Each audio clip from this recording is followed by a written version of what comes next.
On this all-new episode of Nightlife, we kick off the second half of the season with behind-the-scenes access of the brand new Game Open. I have never felt cooler. I hope that looks cool. The behind the scenes of the behind the scenes. And we hit the ice at CNA with head coach Bruce Cassidy to talk controlling the puck all over the ice. We try to encourage our guys to drive the puck as deep as possible, especially if you have guys like Stevie and Jack, you see them with their outside speed. They're hard to contain at the blue line. You force them to make some decisions, and now you can get the puck into the middle of dangerous ice once you've pulled them out of it. Plus, the big game is finally here. Chiefs are hard to bet against in the home, so probably go Chiefs. I want the 49ers. All of that and more. It's Nightlife! Right now on Script Sports.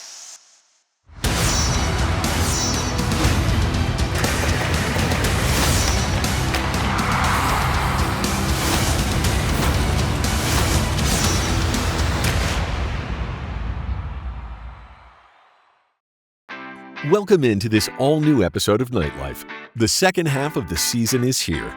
The Golden Knights sit near the top of the Pacific Division. The continued success of the franchise is, of course, due to several factors, but one may stand out above the rest. Taking care of the puck is vital to any team's success, and we hit the ice with head coach Bruce Cassidy to chat about just that. Taking care of the puck. We hear you preach about puck management all the time. What goes into that? Can you dumb it down for us? Well, D-zone obviously is a good first touch. You've got to be careful where you make that play because you're closer to your net, so things can happen in a hurry if you make a poor decision. So that one's fairly straightforward. Coming through the neutral zone is a little more difficult because that's when plays are made that lead to good offensive plays, and that's when if you don't execute a good play, counterattacks can really hurt you.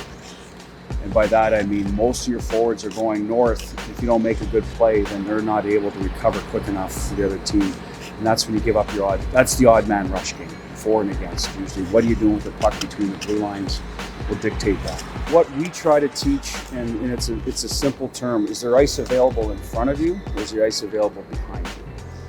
And what I mean by that, the two defenders, usually the defenseman, right, you're attacking, do they have a good gap? You hear about gap control all the time. If they have a good gap, that means they're tight to you. There's not a lot of room in front of you to make a play, so the puck should go behind them. And that usually leads to either a sort of a skating on to the puck offensive zone situation or a forecheck. If their gap isn't good, then you can make some plays in front of them by crossing in front of them or make just a pass in front of them. And that is more of an attack situation. And we talk about that all the time. And in general, early in the game, usually defensemen have good gaps. Why? Because they're fresh. They haven't had to turn and go back and get pucks and get drilled into the boards. So they're uptight with you. As the game goes on, you see a lot of teams dump it in early, and that's the strategy. Try to loosen that gap. It may be like the old football term, you run to set up the pass. Now, I know that's changed a little now, but that's a little bit of play behind them, make them turn and go back so they get tired of it. Now they're cheating back, thinking you're going to dump it in, and now they've lost their gap and you start making plays in front. We try to encourage our guys to drive the puck as deep as possible, especially if you have guys like Stevie and Jack, you see them with their outside speed. They're hard to contain at the blue line. Drive it as deep as possible and force them to make some decisions. Is the forward going to back check all the way back? Is it D take them? And they're split-second decisions. If they duplicate on that decision, then you're hoping now you can get the puck into the middle of dangerous ice once you've pulled them out of it with your center lane drive forward or your D coming late. That's where Theodore is so good, and Petro finds a lot of pucks in that area too. There's been most of the offensive defensemen, that's when they start looking at their chops. Is okay, our forward is driven to deep. Forwards are now got to sorting out coverage. I'm going to sneak into the middle of the ice and get a grade A chance from just following up and supporting the play. What turnover bugs you the most? Is it in the defensive zone, neutral zone, or it's coming out of making a clean breakout out of your end, and you're starting to get towards your blue line, and they have a good gap. And forwards trying to soft chip a puck into the middle when the defense is there, and their high forward is reloading. Reloading, just basically a fancy new age term for back checking through the middle of the ice, and you're trying to make a play that, I call it a hope play, because there's not really a tape-to-tape pass to be made there. It's maybe really, really threading the needle. And that bothers me the most because I think the player knows it's a hope pass. And the smarter play would be to just chip it in behind and let your forward skate onto it. He may not win that race, so it might be now into a forecheck situation. But when the plays aren't there to be made, you can't force them. And I think that's what teams that give up a lot of goals, that's where it starts for them. Every once in a while, that nice play might result in a chance, but 8 times out of 10, the other team that works above people, that reloads well, is just going to turn that into a counterattack. And the problem with the counterattack is the guy making the play, the other 2 guys are probably expecting a more of a forward, so they're trying to get going up ice and skate onto it. Now they're in no position to recover, and that's when you give up the odd man rushes. Time for our first break here on Nightlife. Coming up next, we continue our breakdown with Daren and Bruce. Defensively, we're always teaching our defensemen to stay inside the dots, work from inside the dots. So you should be there as I'm coming here so that I can't get into that ice. Keep it locked, right here on Nightlife. Welcome back to Nightlife. We head back to CNA to continue our puck management breakdown with Bruce Cassidy and Daren Millard. So let's say I'm a winger coming out and you're closing your gap on me and I make one of these plays into the middle and really there's nobody there. Like now I'm out of the play, my forwards are coming, that puck's picked off and they're going right back at us. And even the D might get caught coming up thinking you're going to make a play to a safe area. So that's the one that I hate when you make a soft one in there. You're almost better off if I'm coming up with the puck. Let's assume I have the puck and you're closing on me, where I at least stop and make a tape-to-tape pass, or I chip it and skate onto it and let my center come on. You hear that puck support skating onto pucks. That's the plays you have to make here when you're under pressure. Now, if your gap was bad and I'm coming out and you're not able and you just back up, yes, of course, I'm coming up. Now I can make a play because now you've moved out and it's given the centerman time to skate on. So it's all about your gap. Is your gap, usually a good gap's a stick length. If you're defending me and you're a stick length away, you're there, you got a good gap, all right? If you're 2 stick lengths away, you're not, because now I can get into here and you can't do anything about it. If you have a good gap and I'm carrying the puck and I go into here, well, you're gonna poke check me, right? So defensively, we're always teaching our defensemen to stay inside the dots, work from inside the dots. So you should be there as I'm coming here so that I can't get into that ice, because that gives me more time and space, right? If I get into there, I can go every direction. As you steer me over here, I don't have very far to go. I got to cut in on you, and that's trouble. Millard drops the shoulder. Big hit, yeah. You know, guys don't want that. So what do I got to do? I got to just chip it behind and live to fight another day. So that's where you want the player to make a good decision, throw it there behind, and let your centerman skate onto it, and hopefully start your forecheck. Maybe he wins a race, gets there first. Now, if you have a poor gap and you're backed off, then what I said earlier, then I want to encourage to drive it deep as possible, turn up. Now maybe you're chasing me, the forward's chasing me, and I'm throwing the puck right into the middle to Shea Theodore, and he's going down Main Street. Now, in order for that to happen, I have to have separation for you, right, and drive it deep. So you need speed and you need determination to get there. So that's how you want to handle blue lines, if you can't get into the middle of the ice. Forecheck is a good option for any of your lines. Doesn't have to be the 4th line. Quite honestly, Eichel, Carly, and Stevie have more speed than Nick Waugh. So in able to get down to here, you have to separate from defense. You know, you have to have some sort of ability to freeze that D and get down to here. So for Nick Waugh, sometimes it's easier for him to chip it and skate onto it than drive it deep himself. Or Coley or Carrier. But you will see Will Carrier drive it wide a lot of times too, because he gets so low and protects it. So every line has the ability to do it. It's just which individual is better at it. Like Stoney may not be as good at driving it deep as Jack, but Stoney's really good at protecting and making plays once he is here, right? You can see that. He just might not be able to separate as well as some of the guys. And that's just, you know, everyone's different skill set. So every line can forecheck and every line can drive it deep. Paul Cotter's becoming very good at it. Outside speed, protect it. The next part for that line with Paul is, okay, what's the next play to be made? Made a great play to Martinez up in Anaheim right after Christmas. I'm testing everyone's memory here, but you know, Paul got down below the goal line. Marty comes late. Just a play we just talked about. Baggies in the slot, scores. And those, you see a lot of those goals. If teams don't pick up their coverage, you're going to get those. So whether I slip that back behind the net or look to make a play, I want to get the puck into the good ice, draw you out of there. So we're always teaching our guys, okay, go back through the middle, work from there. So the difficult part, Daren, is you want to encourage players to make plays with the puck. So your rush game well, ours is one of the best in the league. Sometimes the play is there and you don't make it because you're having an off night or whatever, it's just not working out. That I don't get as upset about because it's a good decision, it's bad execution. It's the bad decisions that you're kind of like, listen, we know well enough that that's not the right time to make the play. What we encourage more is the guys without the puck make it easier for him to make the play. Receivers need to run better routes. You know, you need to get open where you're supposed to get open so the puck carrier knows where you are and you're more predictable. Time for another break here on Nightlife. Coming up next, we peek behind the curtain to get a look at how the second half game open was produced. Trying to shoot an open, had a casualty on a sword.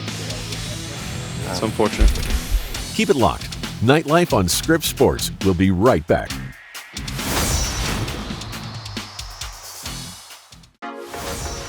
Welcome back to Nightlife.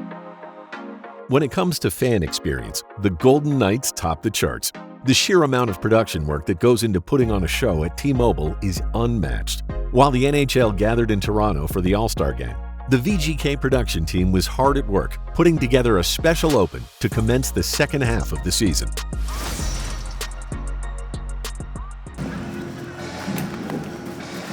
Gotcha. Don't pick a fight you can't finish. Sure. All right. Let's start. Let's get you a sword. Let's start walking through this, Lee. Mr. Lee. So we're on set today, right now. Cameras and everyone's getting set up for the open. Pretty complex, the most complex choreography I think we've done. A lot of moving parts, a lot of people. Golden Knight and Squire kind of fighting back to back, which is really cool. So it's the first time that we're really seeing the Squire incorporated in that way. Walk a point from Mark. It's a lot of very intricate choreography, choreographed by our own Squire, and it's going to be really great to see it all put together. And Edwin's going to come in and chop your sword down. Right. Oh yeah, this is nuts. We kind of entrusted Colin in to kind of do the choreography. He's been practicing with these guys for a while. Lock up. There we go. I've worked with these guys for probably about 4 or 5 years. Does that feel all right? Does that feel natural? That feels good. Cool. So they're just great at adapting if anything was going to go wrong, or if I forget a strike, then I can trust that they're going to be there to pick up the slack. That's why I picked these guys, because they're some of the best fighters I've ever fought. Block leg, block face. It looks great, guys. Looks great. Hell yeah.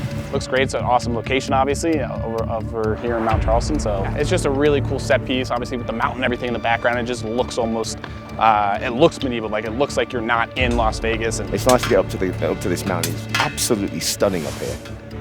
It's a great backdrop, and you know, we're really honoured to be able to film in great locations around Vegas.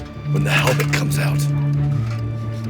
Are you guys good if we start getting these guys dressed up, and we'll take it section by section by section? Sweet. Perfect. We got some bad guys showing up, and it's not a good time, but I think they can kind of handle it, so we'll see. I have never felt cooler. I hoped that looked cool. Alex, maybe we'll have you go here. We have a bunch of cameras, and each camera has a different lens. Cole, you have the other wide angle. We'll have you in the back. And then in the editing room, they'll kind of just chop it apart. Maddie, if you want to be good next to Alex and take different angles, different frames and lenses and stuff. So Maddie is going to actually be focusing on the Golden Knight. I'm going to focus on our Squire.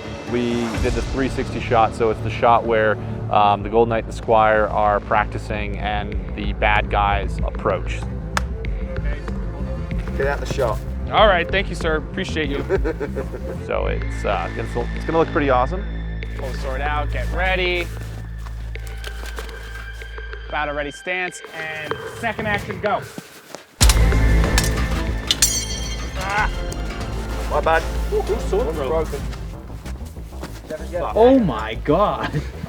That's cut in half. Did you get it? I got that breaking in half too, so you can show that. Trying to shoot an open, had a casualty on a sword. It's unfortunate. You ever heard the meme about the cameraman never dies? So like if like a sword breaks and it goes ricocheting like towards camera, it won't hit me since I'm invisible. Yeah. Do you have a mic on? No. Oh, well then, are you not real? We're scared, we're scared. And second action, go.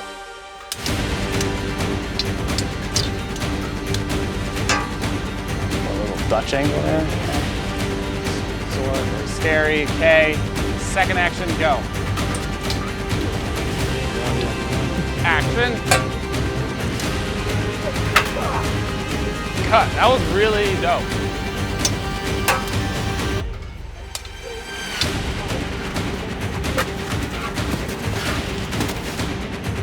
Yeah, it makes it faster. It's out. Wait, do we have 2 broken now?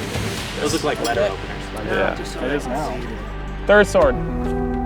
So just finished up with our extras. It was really awesome using some guys that work professionally as swordsmen. And then we've got a few more scenes to shoot with the Squire. Colin is very skilled with a sword, so we're gonna utilize him to be the bad guy and the Squire. Let's go LT. Time for one final break here on Nightlife. Coming up next, more behind-the-scenes action. Nights on 3! Go Knights, go! Okay, well, Nights on 3 or go Nights go? Plus, we chat with some of the VGK about the big game. Probably the Chiefs, but I would like the 49ers to win. Don't go anywhere. Nightlife will be right back.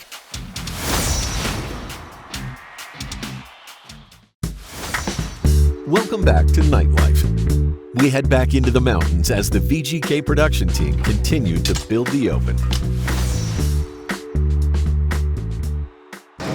Ready? 1, 2. The behind the scenes of the behind the scenes.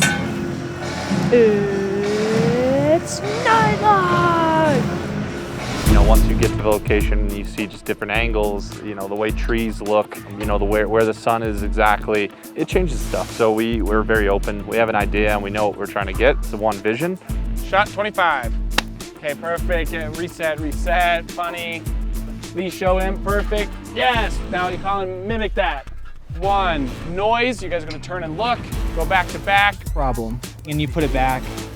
Okay, so let's do this. Let's do Final shot of them training. a noise in 3, 2, 1, noise.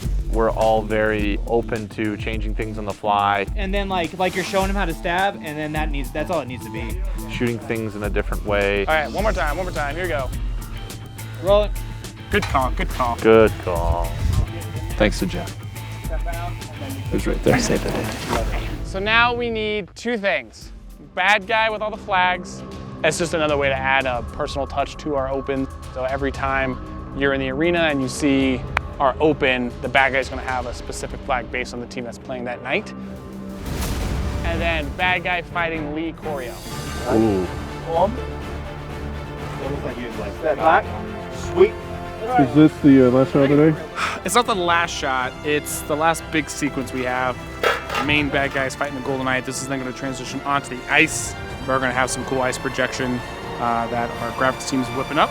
And then we just have like a couple pickup shots, I think. Patrick, right?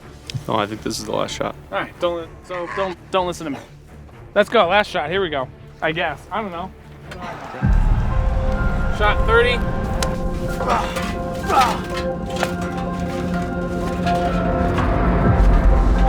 Shot 33.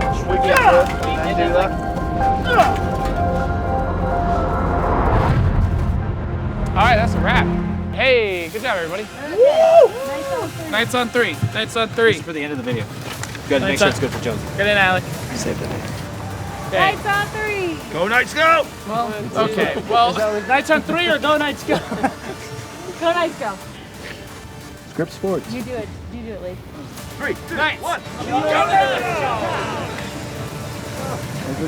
Nightlife.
T-Mobile Arena in fabulous Las Vegas, Nevada. This is Vegas Golden Knights hockey. Right point. Pietrangelo shoots, save, rebound, score! Nicholas Waugh! Marchessault to Stevenson, he scores! The neutral zone, Stevenson, left side Carlson, fakes through, he shoots, he scores! That's the best move you'll see on an empty net goal. Carlson for the finish. The Golden Knights win 3-1. Goals from Nick Waugh, Chandler Stevenson, and William Carlson in his return. And the Knights defeat the Oilers.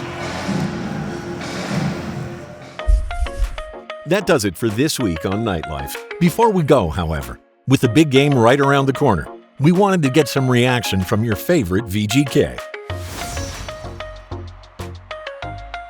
Alex, Chiefs or 49ers? Niners.